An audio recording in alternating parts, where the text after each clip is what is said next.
Welcome to a Galaxy Man Show interview show. So for my very last guest of this week is this incredible singer and songwriter known by the name of Melissa Cherie. Hello. Hey, Melissa, how's it going? I'm good. How are you? Yeah, really good, thanks. I just want to say first up, thank you so much, Melissa, for taking the time to join my show. It's such a pleasure having you on the show today.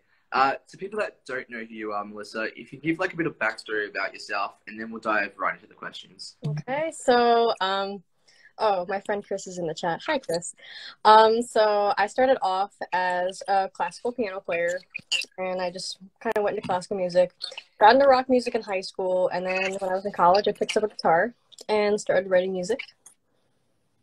And yeah, that's basically it. So we'll dive right into the questions now, Melissa. So my very first question. So I actually played one of your incredible music videos before, No Made Promises. What was it like? Yeah, what was it like getting to create this like song, and like what's the whole meaning behind No Made Promises?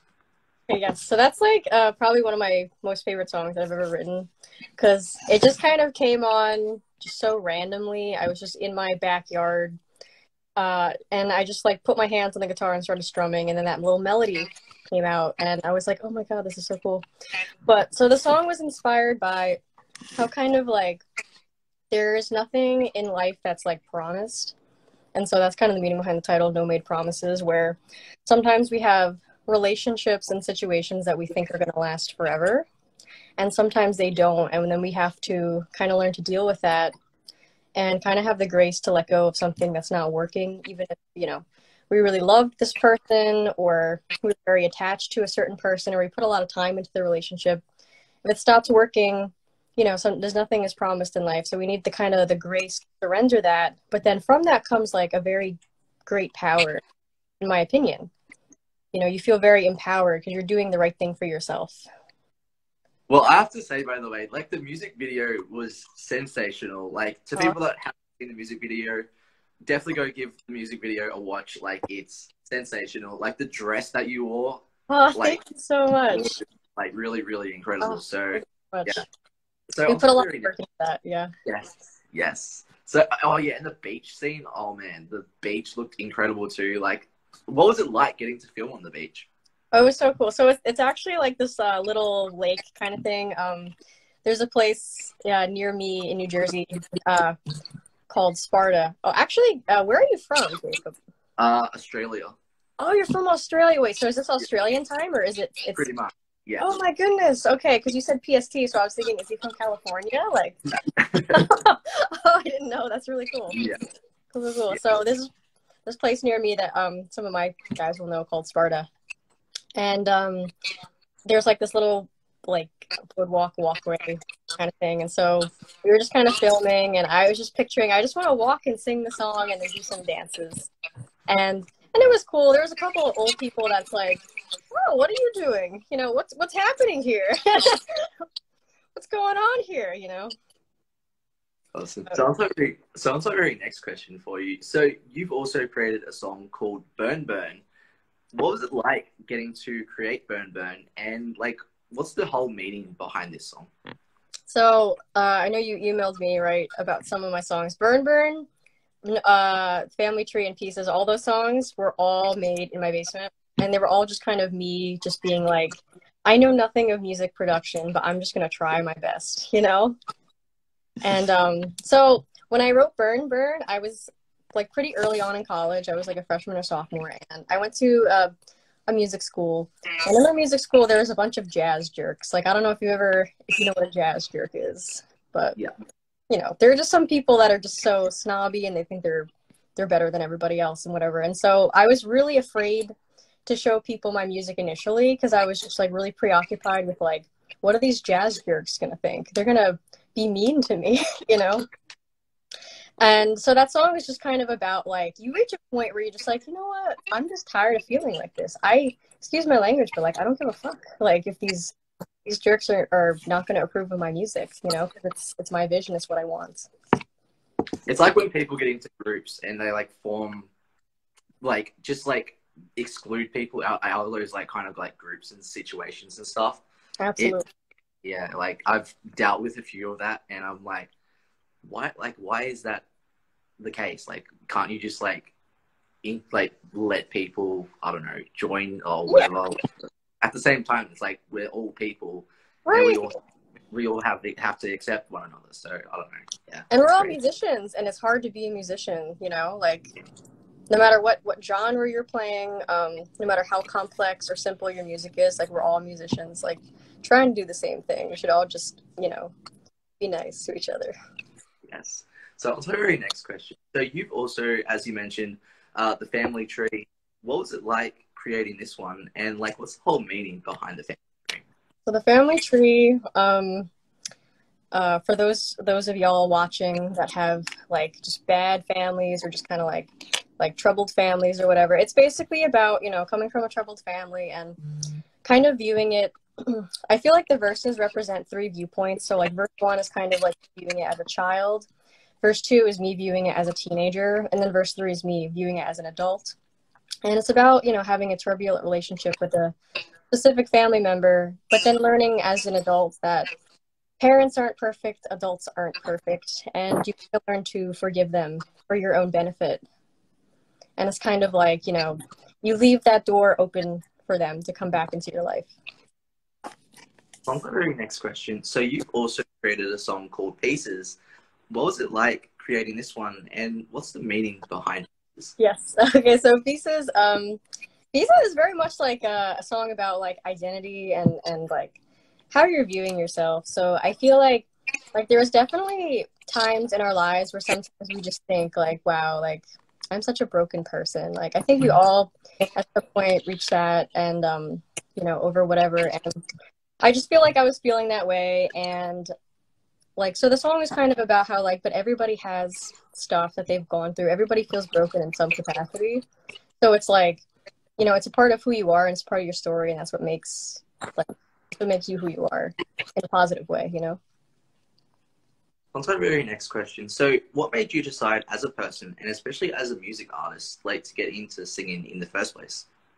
Oh, so okay, interesting. So I like never sang ever. Yeah, I was like just a classical piano player. I was really afraid to sing. And then like I wrote a song once in high school and I was like, wow, I have to sing now, I guess. So I guess I'm doing this now because I wanted to perform it live for my school talent show. And I was like, damn, I guess I'm singing now. And so I just kind of got up there and just did it. And so, and now I love singing, and now I'm super comfortable with it, obviously, and do it all the time. But, I yeah. remember. I remember back in the day at my primary school, when I was back in primary school. I was like, I did a talent show. The exact thing. I sung I don't know if you've heard of Michael Bublé. Yes. Yeah, I did a Michael Bublé version of Spider-Man. Back in the day. Whoa. Okay, Yeah, and I was dressed up as Spider-Man, and surprisingly enough, I won. Because I had like I had all these like girls around me like as criminals and stuff, and me in the Spider-Man suit, and for some reason, I won. I was like, what? That's amazing. Do we have any footage? If I could find footage, possibly, but yeah, I don't know. If I find footage, I'll post it up on Instagram. So fingers crossed. Wait, so you sang the Spider-Man theme song as but in the style of in the Spider-Man costume and in the Michael Bublé version of the Spider-Man song. That is amazing. So on to my very next question. So what does performing music mean to you, like especially as an artist? What does performing music mean to me? Well, I feel like, so there's different parts of being an artist. Like there's the writing, there's the recording, and then the performing. And I view all those they're just very different. I feel like when I play a show and play concerts and stuff, it's definitely kind of just like, I try to just view it as I'm performing my music in a room with my friends, even if I don't know these people. But I try not to take it too seriously and be more personal about it. You know, as if I was showing a friend my music. And I try to make the focus of shows just have fun and, of course, put on a good show. And shows are so hard mentally, right? Because we all get nervous and we have to learn to kind of like overcome like those nerves and stuff. On to the very next question. So who would be your all-time inspirational person or music artist that you look up to, and why? Oh God, the all-time. Definitely Misty, if you know who that is. I've heard the name, yeah. I love her so much. I think she's like such a genius. She's an artist from, she's half Japanese, half American, and she went to school in New York. And I was actually assigned, when I was in school, I was assigned to cover her as a part of a project as an up and coming artist. So she was like very small at that point. And like I followed her on Instagram and she followed me back. And then like a couple years later, she blows up and she's Mitski. And yeah, she's definitely my all time favorite. Awesome. So on to our next question. So if you could work with any top three music artists in the music industry, like who you would vibe with the most, who would like they be and why? Okay, so everybody from my camp knows how much I adore Phoebe Bridgers. Yes, do you listen to Phoebe? I've heard of her, yes. She's so good. Her last album, Punisher, is like definitely one of my favorites. So she's definitely my number one. My number two coming to mind, there's this guy named Nick Drake. Have you heard of him? I've heard of the name, but I haven't listened to his music. He's dead, unfortunately, but I think he died in like 1968. But he was this really kind of, he was a little obscure. He was from the 60s, and he was just very like folk. I can't describe it. It's just like very like really cool folk music, and I really love it. Awesome. Say again? Yeah. Oh. So on to our next question. So what have you learned about yourself as a person, and especially as like a music artist, like during COVID? During COVID. So COVID was, I think, a very weird time for everybody. You know, especially during the lockdown, like in America, it happened, I think, March of 2020, and basically everybody's just like, okay, stop going to work, stop going to school, just sit and think about your life all day. So COVID was interesting. COVID is when I wrote Only Promises, and I did a lot of writing during COVID. What have I learned about myself as an artist? I guess like, I don't know. I feel like I used to be afraid to put myself out there, and I used to feel like kind of like I'm being egotistical or being selfish for promoting my music. But I realized that like, no, you're just being passionate. And like, it's a very good thing to just kind of like, when I'm promoting music, I try to just show that I care about my music and be passionate about it, because that's what people read. I think that's what people respond to, you know? On to our next question. So if you go anywhere on tour, like anywhere in the world, where would you want to go to and why? Oh my goodness. Well, one of them would be Australia, so we can meet. Maybe Japan or Korea. I speak a little Korean, and I'm really into anime, so I think just like that area of the world. I have to ask, by the way, favorite anime? Ever out? Oh, okay. I'm gonna expose how corny I am, but like I was such a Narutard as a kid. I loved Naruto. That was my favorite. I have to say my favorite anime, Sailor Moon, back in the day. Oh, Sailor Moon, yes. I love Sailor Moon, yes. Yeah. So on to our next question. So what are like the positive and negatives into creating your own music in the industry? And how do you get through those like negative moments as an artist? Sure. Wait, so the first question was, what are the positives and negatives of being an artist? Okay, so I mean the positives is that you're obviously following your dream and you're trying to do something that's extremely fulfilling and stuff. And I just feel like I feel the best when I'm working on my music, whether it's recording, writing, and you can ask any writer, they'll probably tell you like the best feeling in the world is to write a brand new song. Like, you just have such a high afterwards, or play a show. The negative would be like sometimes it is a little bit discouraging if maybe you don't reach your goal. Like if you maybe don't perform as well as you think you were gonna play, or if maybe you promote your song and not as many people listen to it as you thought were gonna listen to it. Because that stuff is very tricky. Promoting your stuff online is very tricky, and it's all about algorithms and marketing and just kind of the stuff that's not creative. And I feel like as artists, that's kind of hard for us to deal with, because you have to be knowledgeable about that stuff or work with a manager. And you can have something that's really great and you're not getting the proper exposure, you know? Sometimes that's frustrating or discouraging. But I guess how I get through tough moments is sometimes moments that are tough for me is like when I'm performing and something goes wrong. Or I once had the show in July. I was just having a really horrible day. It was absolutely terrible, and I'm on stage, and I really didn't want to be there. I was just like really feeling bad. There was really bad stuff going on at that time, and I just kind of like faked it till I made it. And I think that's the best thing to do. Just fake it till you make it, and there'll always be other shows. Yeah. Very last question for you. So, like, what's next for you, like, for the rest of this year, like, music-wise? Anything that's coming out, like, that you would like to announce? Yes, so we're releasing, I put a demo on SoundCloud of this, but we're releasing like the full studio version this month. A song called Baby Blue. And so we're all really excited about it. We're really happy with how it came out, coming out this month. And then we're going to try to have another single out in time for December. It's like a semi-Christmas song. It's not a Christmas song, but it's like a song that mentions Christmas in it. So you kind of want to put that out there before Christmas. And we're just kind of continuously working on it. So. Well, would you like to perform one of your songs on the show, by the way, Melissa? Yes. Okay, I have my guitar. Just give me a minute. Also, hello, Rose.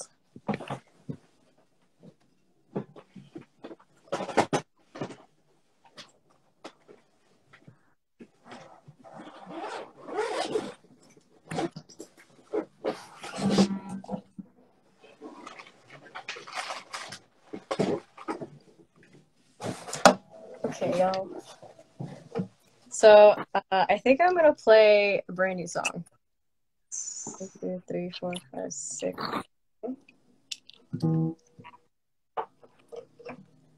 So this song is new. It's gonna be on the album. It's called Said and Done. Hell yeah, brother man. So, okay.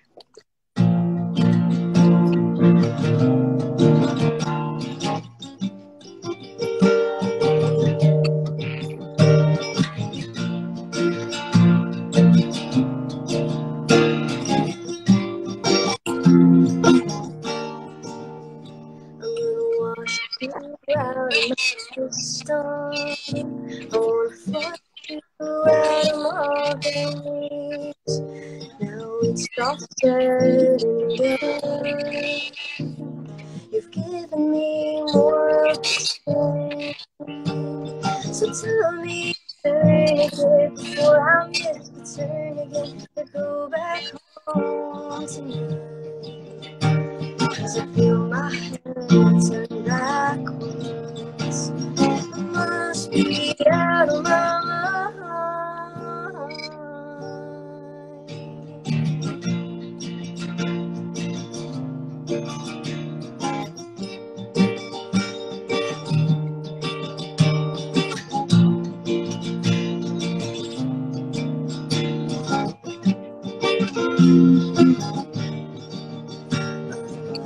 Lost dog for lost cause, but I've just shut my eyes.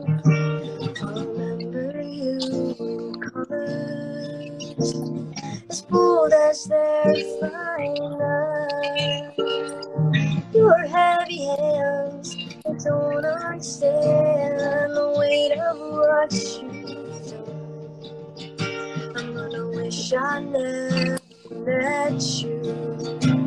Let these words fall off my tongue. 'Cause you don't love anyone. Tell me it's turn again before I miss the turn again to go back home tonight.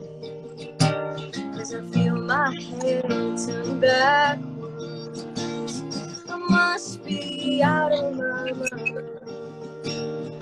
Tell me turn again before I get burned again. Go back home. 'Cause I feel my head turn backwards.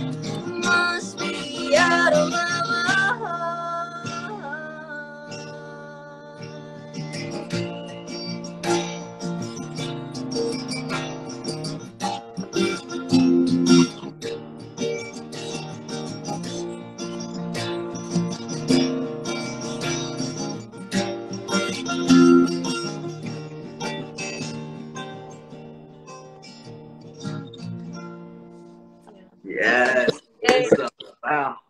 Wow. I have to say, thank you so much again, Melissa. It's been such a pleasure having you on the show for today. Do you have like any last final thoughts that you'd like to give to people on the show? Um, I mean, well, first of all, thank you so much for having me. This was a lot of fun. This is a very cool. I like the format of this, and I love the name, the Galaxy Man. So Thank you. I love that. Yeah, just thank you everybody for tuning in, and we have a couple of shows in this month coming up. I have like a little poster in my account, so you can go find it.